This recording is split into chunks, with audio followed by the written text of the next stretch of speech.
welcome to the humble abode. Yes, his famous...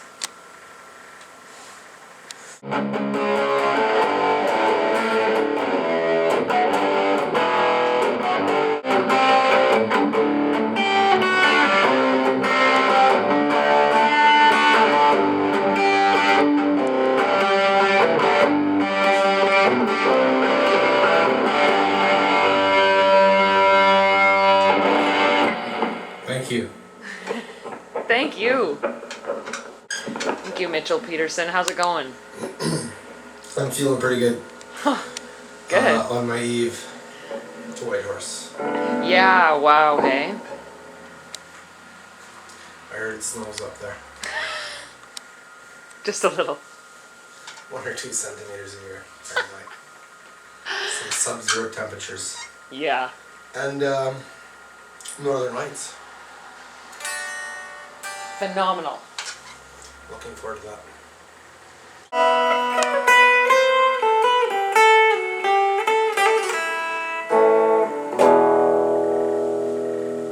His living room is very interesting. There's a Roland drum kit and amps everywhere, and yeah, the whole... You got a rough estimate of an age that you started playing guitar? You had music in your life your entire life. Well, yes, Shannon, that was actually my answer. Which I just stole? Sorry. Okay. Yeah, I've been around music my entire life. On and off. It's one of those things. Lots of 80s metal, lots of Neil Young. Guitar, you were in a band in Smithers when you were about 16 years old, and there was 5 of you? It was a 5-piece? It was, yes, 5-piece. I remember this one particular instance. We were playing the school, the end of the year dance, the prom, as it were. And my friend Joel was extremely jealous of my success on stage. So in his drunken stupor, he decided to go over and shut down the mixer during our set. So we're halfway through, I think it was the second set, we're halfway through. I was like doing my little lead solo.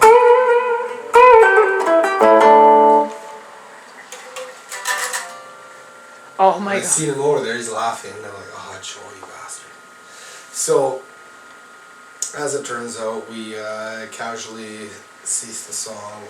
The soundboard came back up, and we continued playing without much interruption. What was your role? Were you the lead guitar player, the rhythm guitar player in that band? I was both? a rhythm guitar player. Okay, and there was another guitar player in the band that played leads? Yes. Wow.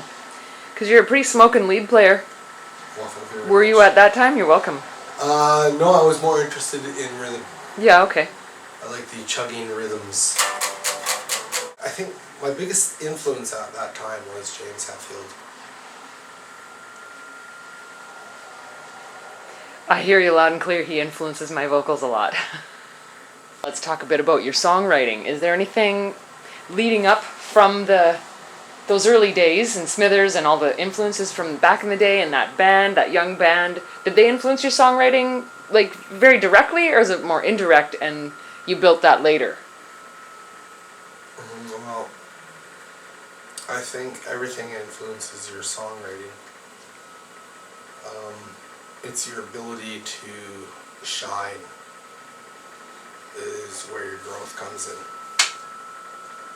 If you don't show other people, then you never grow. Right? Dude, you can always tell when someone's subdued. It's like you. I have the feeling, and it is nice. It's very subdued. I have the feeling that it's nice. You gotta project. Like you're skiing the double black diamond. Yes. We'll do it again. I think your songwriting is quite phenomenal. Sabbatical, one of my favorite songs in history. Thank you. You're welcome. And Brookie the Angel. Wow, that's an amazing song. And now saying that, Sabbatical is something you wrote on your... It's more electronic, yes. Yeah, so your instruments on that song are... The Microkorg and the K-Oscillator Pro as a sequencer looper, and the Microkorg as my synthesizer. Yeah, and you use the Roland in that too, or no? No. Oh, okay. No, it was just actually the table I put everything on. And then Brookie the Angel is an acoustic song so far that Yes. is just phenomenal in my opinion. I think it's a standalone song, and it's an outreach on a new style for me. More of a rockabilly, psychobilly / experiment. Very positively. I have to say that right off the bat. The ability to shine on stage with Shannon has allowed me to expand into the musician I think I am today. Was on the back burner, but playing with Shannon breathed a little new life into my music. Or are on that next level of performance. It was always just get drunk and play, maybe get laid.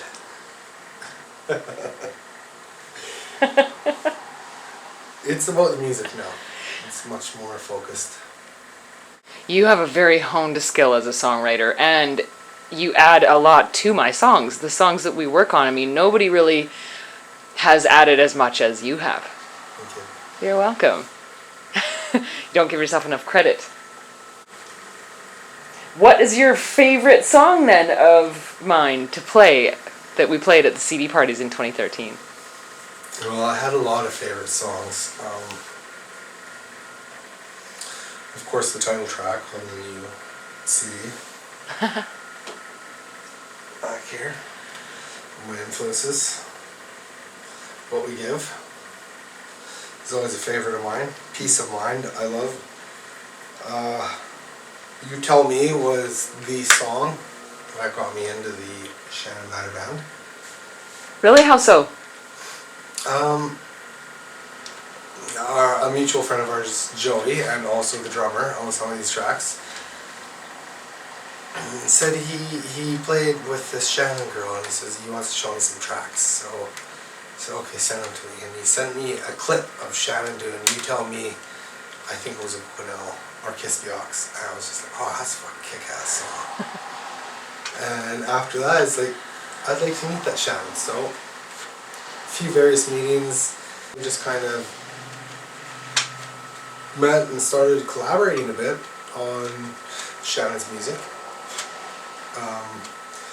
And I enjoyed playing these songs, Side Effects, Ascension, but I think it was the moment that really gelled with me. It really had a pull back to the 90s.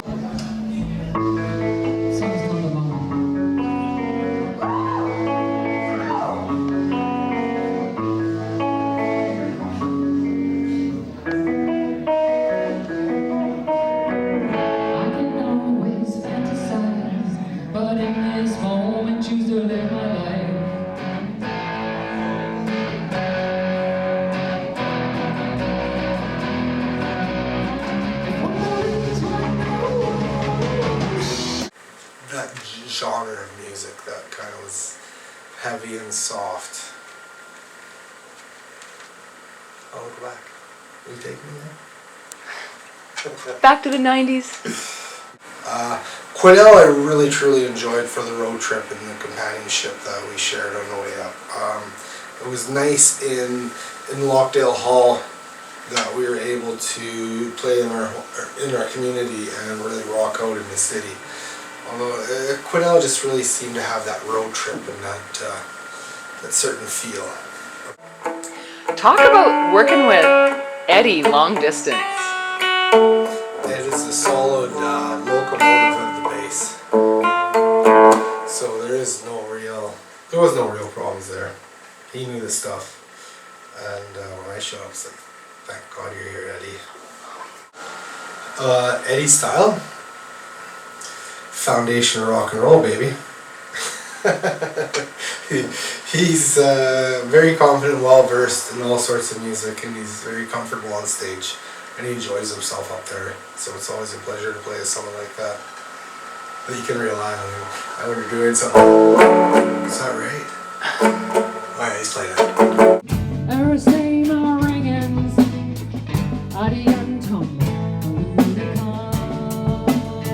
Hit it, Eddie.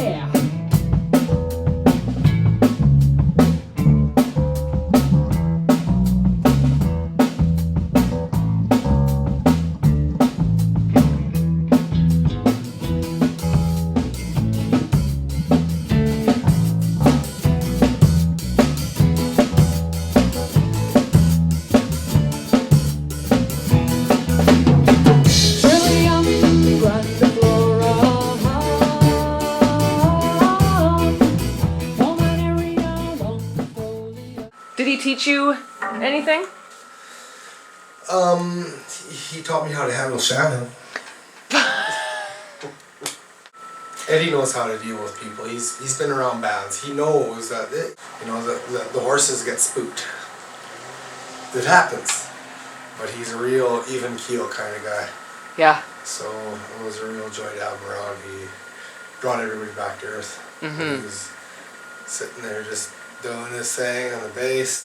I believe my favorite quote from Eddie was, Shannon, you're gonna have to have big shoulders so you're gonna change the world.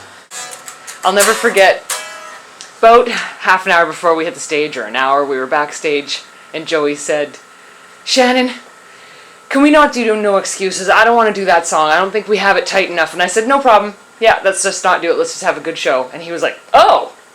For me, it was just about the show at that point. Let's put on a good show. Who cares about No Excuses? It's not my song anyway. Absolutely. Although Eddie and me really wanted to do it. Really? So did I. And Joey could have done it. Okay, thanks for your thoughts on that. I was wondering. He's brilliant at that song. Totally. He's brilliant at Alice in Chains. The only reason anything. I wanted to do that song was because Joey's like, yeah, fuck, you can do that beat. That's cool. Oh, he can do that beat. That beat? Doom, da, doom, da, da, da, da. Oh, He was good an song. expert at that beat. Yeah, he really was. And you know, he's so kick-ass at What We Give. That other Alice in Chains song, not What We Give. That's my song. Got Me Wrong. Oh, I love how he comes in on that. Yes. Yeah. I forgot we did that. That was really cool. Oh, yeah, it sounds amazing, that Green Day too. song was really cool, too. Vampire song is always a favorite. Mm-hmm. Yeah, it's a good one to end with, how we do. As far as covers go, Yeah. these are the favorites. Let's talk about your role in Video Game for the Gods. You added some really great ditties to that song. Also another favorite. Shannon's songs are all really quite catchy, and some of them, it's really easy to add to this for me. It's like you get a bowl of vanilla ice cream and you got a bottle of hot fudge. It's like, I know exactly what to do with this. Oh, I've got some peanuts too. That's what it's like. It's very easy for me. Maybe not for everybody, but that's how I felt about it. Thank you. Dodging all the yucky spots, my shoes are kicked in mud, and you know I'm smoked up, yeah. The joystick's in my hand now. I'm a video game for the gods. Where am I gonna go next? Video game for the gods, just trying to do my best. I'm a video game for the gods. Ooh.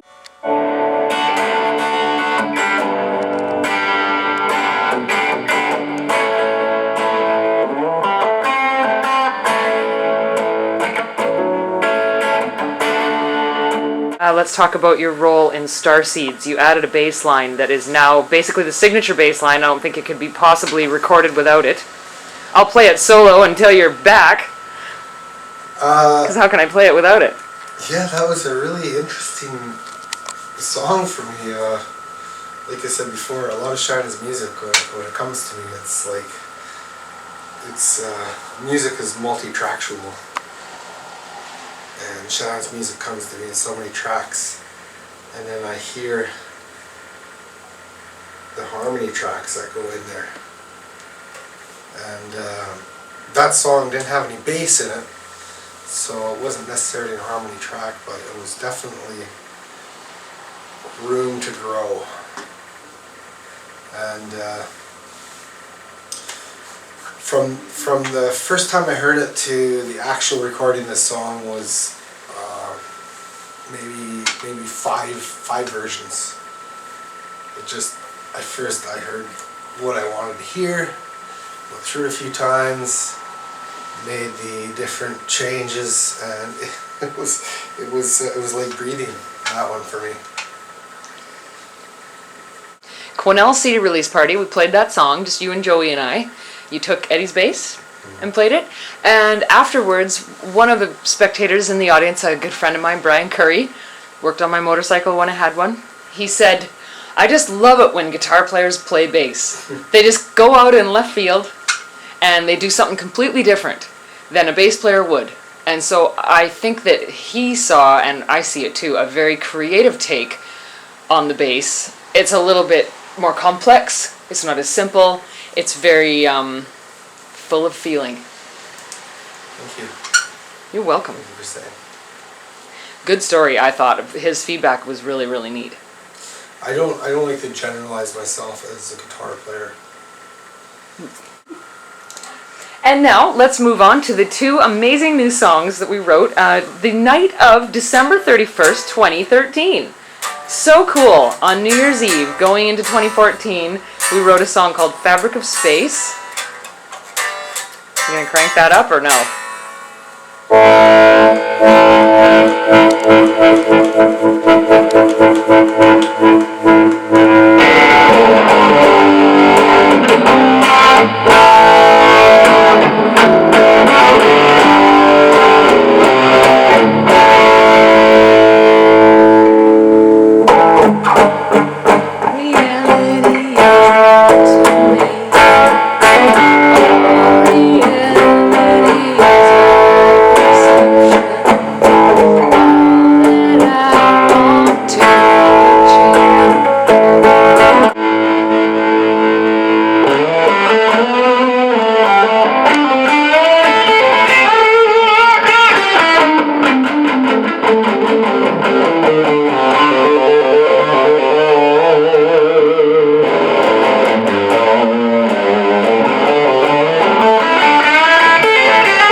And then we also wrote a song called Energy.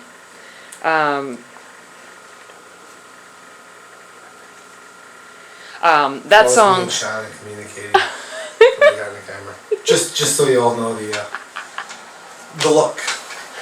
Yeah. It's very subtle. It's very.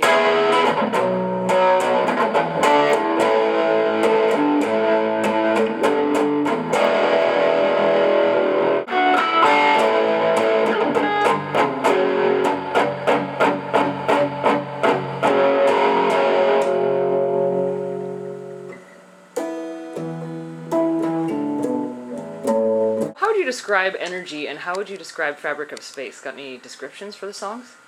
Combining the molecules of musical notation together in different combinations to come up with a solution of melody. Chemistry and music. Chemistry of music. I just want to thank you for being a part of the music and a part of it all. Thank you for having me.